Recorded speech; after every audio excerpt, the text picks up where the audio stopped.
Setiap orang memiliki mimpi yang diperjuangkan dalam diam, disertai dengan harapan dan juga doa yang tak selalu terucap.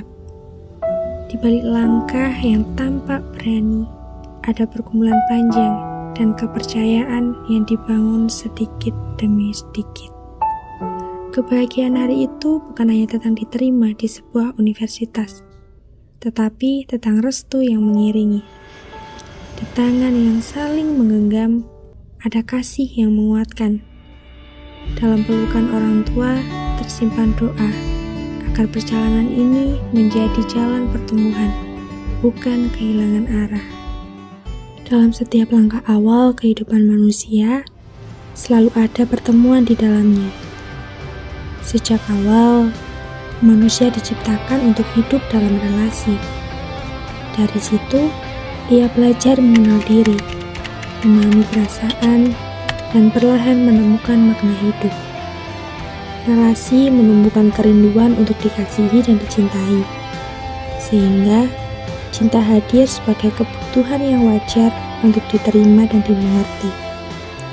Dalam situasi ketika jarak dari rumah semakin terasa, relasi romantis kerap dipahami sebagai jawaban atas kesepian dan pencarian identitas. Namun, cinta tidak selalu berjalan sebagaimana mestinya.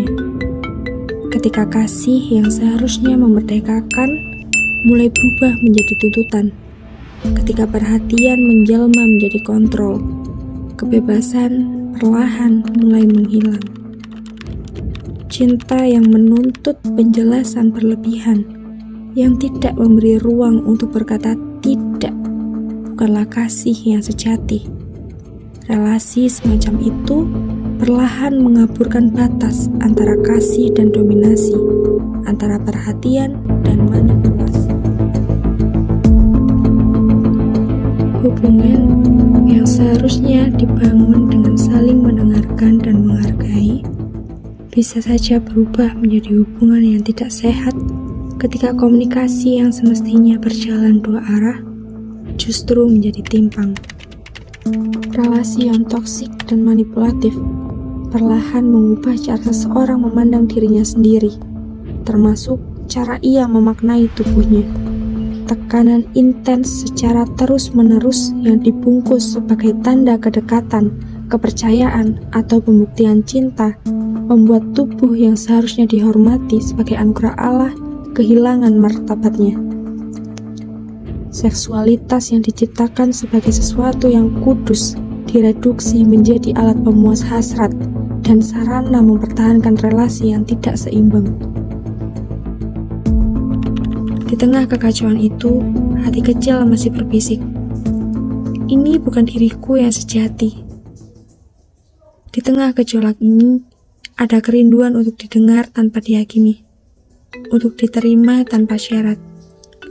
Di balik segala ketakutan dan rasa bersalah, masih ada satu cinta yang setia menunggu. Shalom, Cinta mama Kakak. dan papa. Apa kabar? Bapak berharap kamu baik-baik saja. Tapi entah kenapa hati Bapak terasa ingin menelpon kamu. Nah, kalau kakak merasa sendiri atau lelah, tidak apa-apa. Kakak tidak harus selalu kuat. Di depan Bapak, kakak boleh rapuh. Bapak tahu perjuangan di tempat baru tidak mudah. Ada tekanan, ada rasa takut, ada rasa kecewa. Tapi ingat, Tuhan tidak pernah jauh. Doa Bapak selalu menyertai kakak, bahkan saat kakak tidak bercerita semuanya. Jangan simpan sedih dan takut terlalu lama di hati kakak. Ceritakan pada Tuhan, dan kalau mau ceritakan juga pada Bapak. Walau jarak memisahkan kita, hati Bapak tetap terhubung dengan kamu. Tuhan Yesus memberkati kakak. Shalom.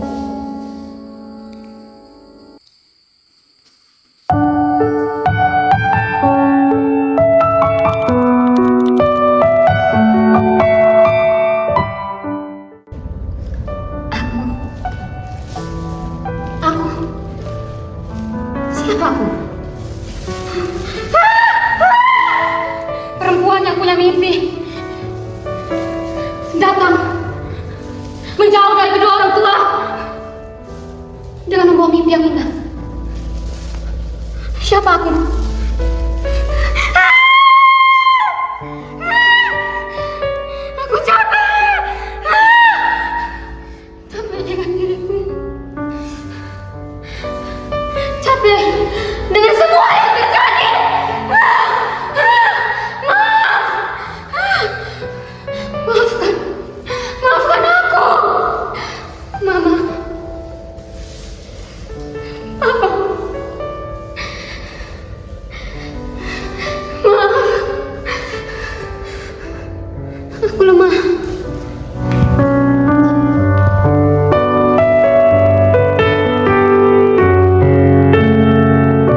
Pada titik inilah pergumulan menjadi pergumulan rohani.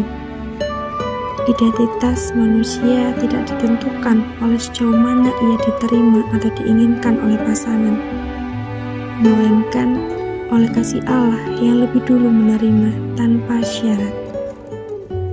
Kesadaran ini membuka mata bahwa cinta bukan tentang menuruti demi mempertahankan relasi, dan tubuh bukan bukti cinta yang harus dikorbankan.